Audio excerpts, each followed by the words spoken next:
Hello guys, ఇప్పుడు మనం తెలంగాణలోని పెద్దపల్లి జిల్లా రామగిరి మండలంలోని ఓసిపి2 సింగరేణి మైన్కి వచ్చాం. ఇక్కడ సలా షూటింగ్ స్పాట్ని మీకు చూపిస్తాం.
చూడండి ఫ్రెండ్స్, ఇప్పుడు నేను చాలా షూటింగ్ జరిగిన స్పాట్కి వచ్చాను.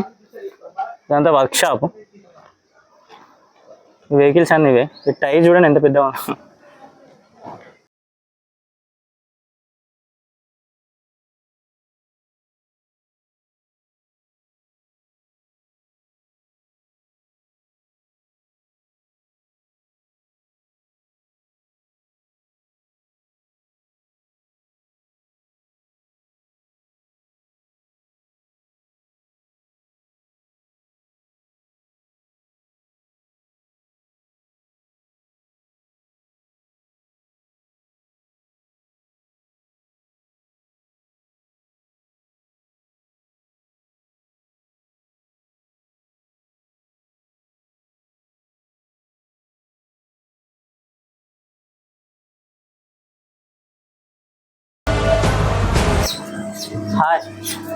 ఇక్కడే ఫ్రెండ్స్, మా సలార్ మూవీలో ప్రభాస్ చుక్క గుద్దుతాడు వాడిని. వాడు వచ్చి టైర్కి ఇట్లా అతుక్కోపోతాడు. ఇది చూడు ఎంత పెద్దగా ఉన్నది, నాకనే ఎంత పెద్దగా ఉన్నది.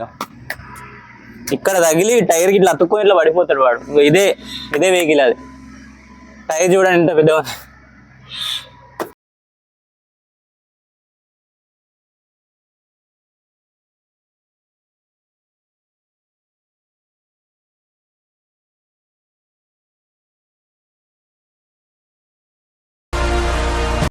ఆ మూవీలో ఒక సాంగ్ లో కూడా ప్రభాస్ వచ్చేసి బైక్ మీద ఇట్లా వస్తాడు. ఆ వర్క్ షాప్ లోపల నుండే ఇలా బయటికి వస్తాడు. సో వెనక నుండి వెహికల్ వస్తూ ఉంటది ఇలా. సో అదే వర్క్ షాప్ అండి అది.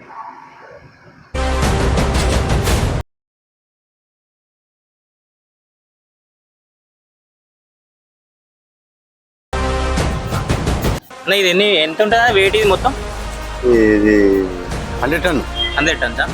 సో మైలేజ్ ఎంత ఇస్తుంది? పెట్రోల్ వెహికలేనా? డీజిలా? మైలేజ్ ఎంత లీటర్? ఒక 2-3 కిలోమీటర్లు ఇస్తా. 5 కిలోమీటర్లు ఇస్తుంది. 5 ఇస్తా. మరి మనకు మెయింటెనెన్స్ ఎట్లా? అంటే ఇంజన్ ఆయిల్ ఏదైనా మెయింటెనెన్స్ బ్యాచ్ ఉంటుంది. అంత ఇక్కడేనా? ఇక్కడనే వర్క్ షాప్. దీన్ని ఎంత ఉంటుంది ప్రైస్? 6 కోట్లు 3 జమాల మీద. ఇప్పుడు 6 కోట్లు పోతుంది. 6 కోట్లు ఉంటా? 6 కోట్లు made in Japan. Made in జపానా? కొమర్సు. మరి ఇప్పుడు ఏదైనా ప్రాబ్లం అయితే వాళ్ళు వచ్చేస్తారు ఇక్కడ?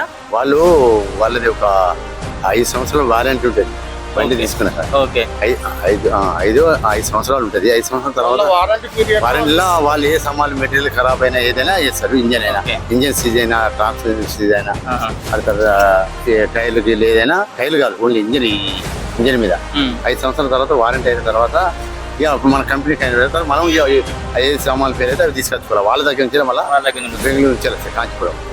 టైర్లు ఇక్కడ దొరుకుతాయి అన్న? మరి టైర్లు ఇక్కడ దొరికాయి, అలా కింద వస్తాయి. దీని రేటు తెలిసా? టైర్లు దాదాపు 10 లక్షల దాకా ఉంటుంది. 10 లక్షలు ఉంటా. ఈ ప్రభాస్ షూటింగ్ జరిగింది మొన్న. 10 కంచెలు ఉరుక్కుంటూ ఆయన బండి మీద వచ్చుడు చూసారా? సరౌండింగ్ చూచుడు. ఎన్ని రోజులు జరిగింది అన్న షూటింగ్? షూటింగ్ దాదాపు 15-20 రోజులు జరిగింది. 15 రోజులు. ఓకే. మాట్లాడేదా మీతోనే ప్రభాస్ మేము మాట్లాడాలి ఆయన గారు దూరం ఉండేసారు. వాళ్ళకే దగ్గర పోనించలేదు మామూలుగా దూరం నుంచి షూటింగ్ జరిగేటప్పుడు ఇట్లా దూరం నుంచి చూసాం ఓకే పల్లెటూరు పిల్లలు గేట్ అవుతుందని చూసాం మేము లోపల